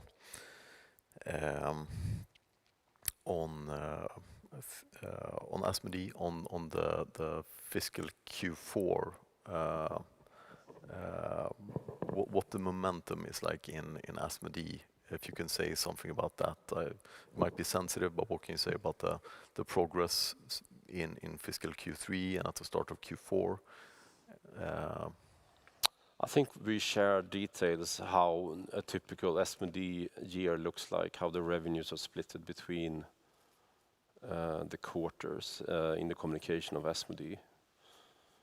There is a little bit of holiday season effect, but to be fair, there is a stable performance every quarter, driven by a number of factors, including the trading card business.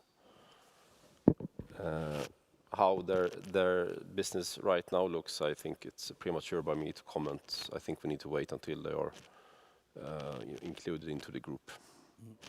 Yeah. Then a few questions from Chirag Vadia at Bank of America. For the acquisition of Asmodee, could you comment on the % of revenue generated from the trading cards business, and if you believe this revenue is cyclical?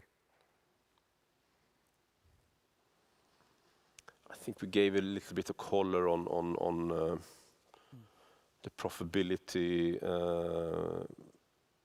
on the different business segments. Johan, in conjunction with the presentation of the transaction. I think there was a pie chart with the split there. Yeah. Yes, so I think I need to refer back on that. I think the trading card business is it's solid and obviously they have two key brands on that.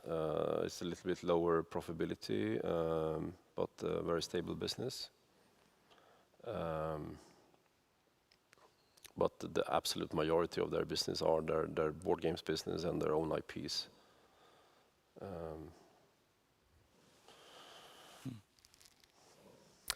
And then a question on Coffee Stain, again from Bank of America.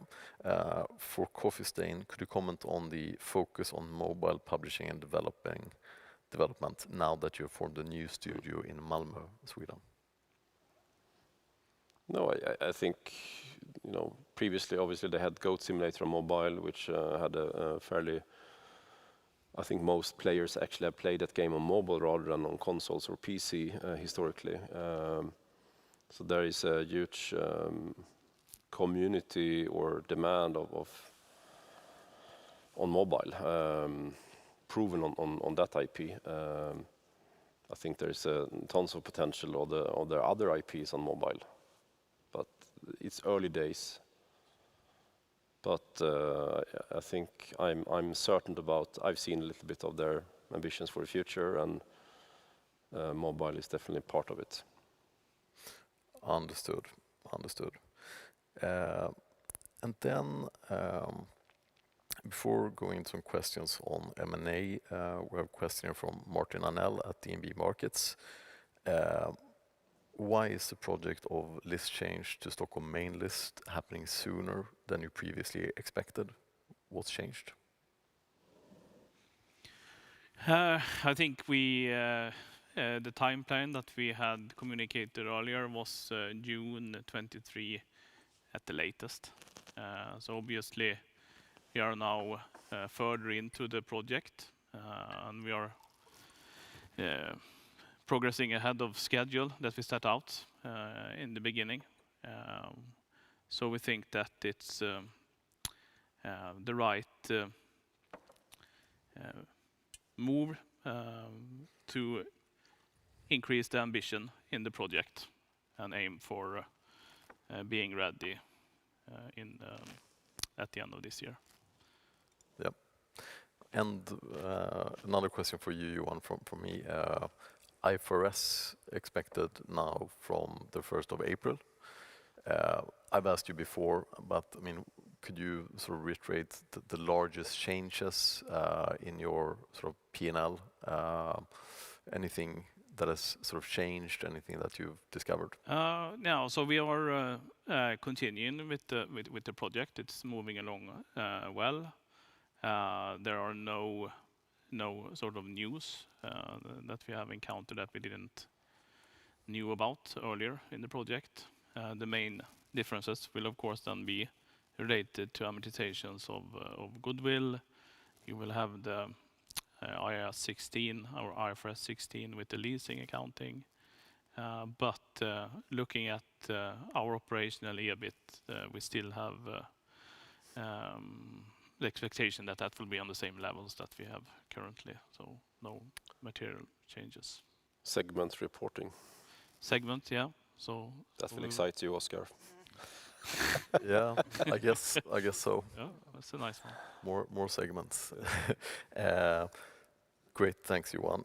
And then actually on this topic, turning over to Emma for some questions. Segments.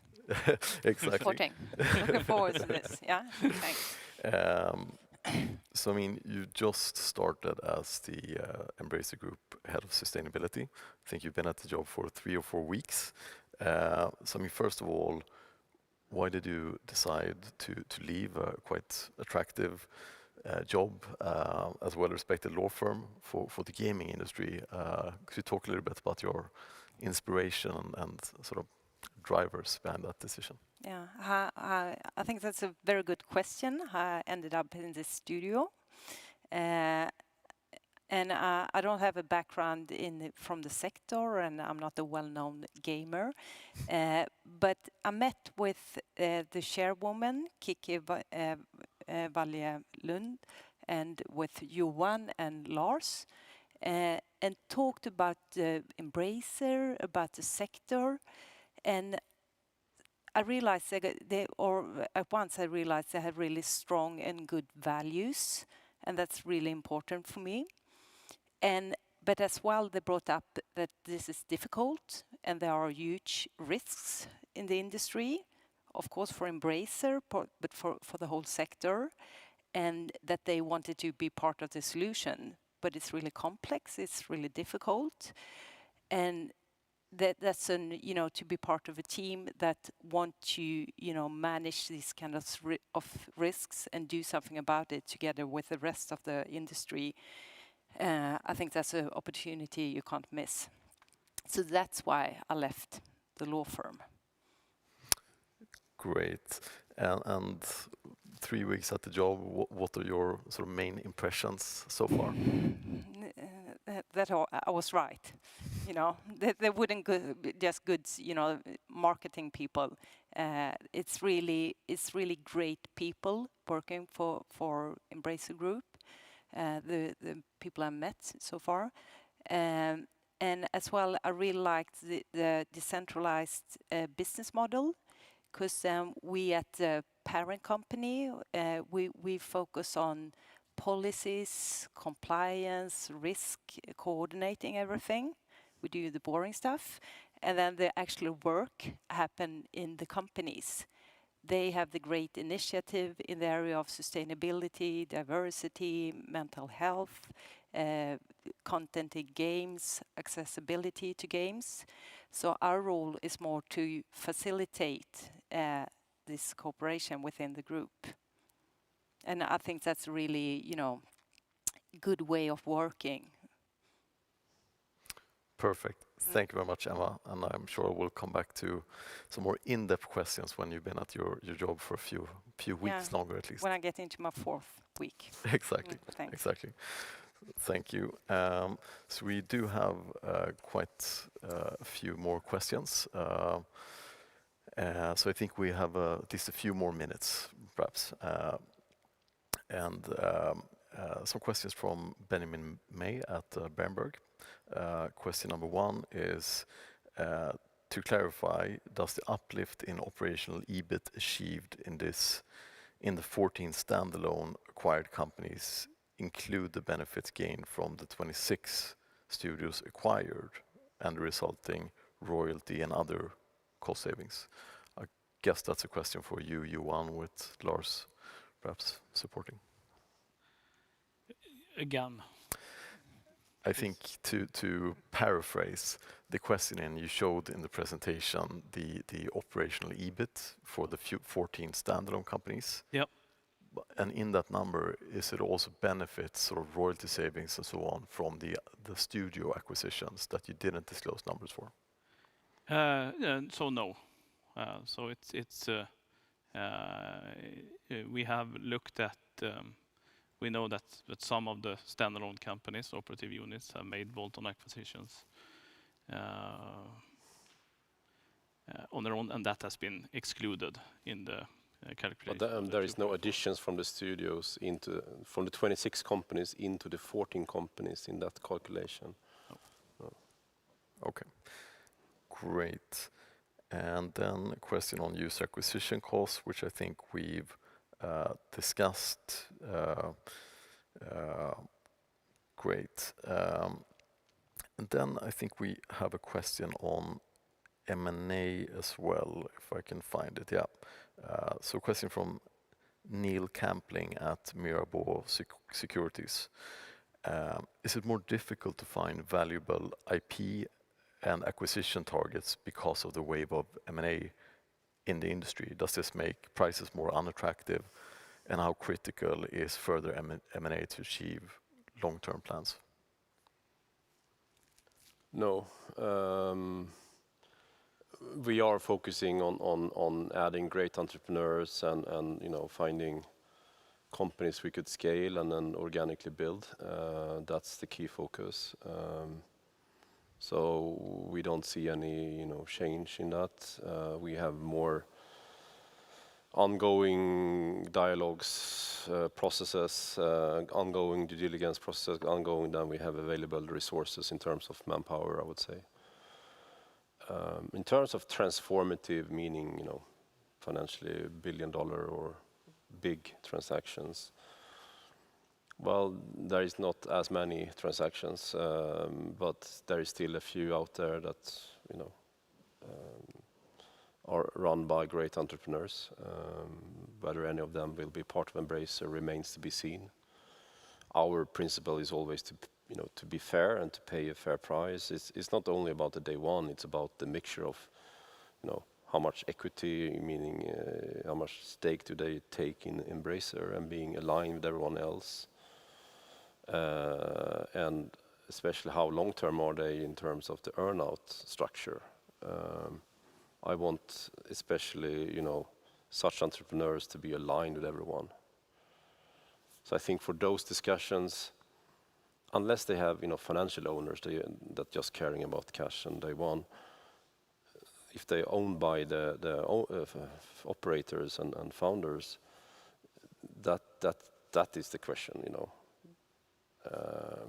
and most of those companies have made more money than they possibly could consume privately anyhow. So it's more about their future ambitions and where they would like to end up. Yeah. Yeah, understood. And then a follow-up question there, is M&A likely to be in adjacent markets, distribution, board games, etc., building out mobile gaming or buying in back catalog for the core gaming business? I think you will see, transactions all across the place. The most you will see in games development in premium games. The core is gaming, and we're focusing on bringing more premium games companies into the group. And on top of that, we are excited about mobile, but it's a bit sometimes more difficult to find the right entrepreneurs. But there is plenty of opportunities in all areas. As well as, I'm sure Asmodee as well as Dark Horse to a certain degree will, continue doing bolt-on, adding more great IPs and companies into their groups. Historically, I think less than 1% of our capital allocation has been to distribution companies. And such, well, if the right opportunity, we are open-minded. I'm always open-minded for the right teams and transactions. But Understood. And then, we've seen a flurry of acquisitions and M&A in the sector at the start of 2022, which you touched upon in the report, I believe. I think you previously said, that you wouldn't do public market M&A. But given valuations having come down quite a bit, seeing other companies do it now, has your view changed on that, or does it remain the same? I think the core is to do private transactions. But again, I'm always open-minded. We are always in dialogue with the most public companies across the world. We do business, we know them, and so let's see. Let's see. Okay. So I think we've touched upon most of the questions from the web. I think we touched upon most of my questions. So thank you very much. Thank you, Oscar. Good answers, everyone. Thank you. Bye. Thank you. Bye-bye.